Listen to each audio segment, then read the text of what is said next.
Salam dostlar, yine İşte bu dostlarım bir istoriyada yazılan için bu white magic geldi. Bu pazar dikkatle olsun için.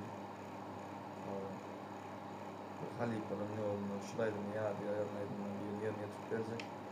Şu an testi. Gönülde yaratılar akıtasın kanetaya verilen oldu. Şu an sağ olun. Ağaçlar çünkü ama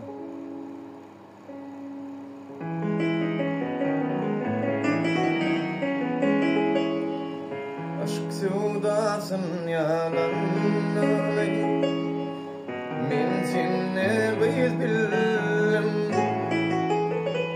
kenar açtım gelirdi yürekten seyanem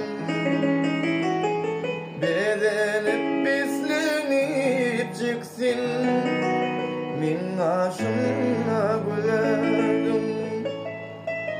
her bakışta yürek bağrım o da sen oyarım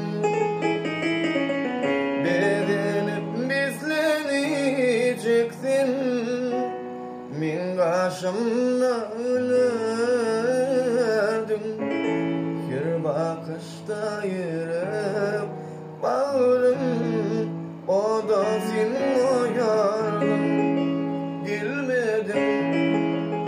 Gelmedin pek sevimi bilmedin Gelmedin sevim pek sevimi bilmedin Gönlümün şadlıklı yaşardı İlgi beğenerdim Gayrıp gülseydi yürekten seyerim seni atlap gamın oturuyan sevimlerin çeken yalan katlan gamın okuyan bağrım dilim seni yatlap gamın oturuyan sevimlerin çeken yalan katlan gamın okuyan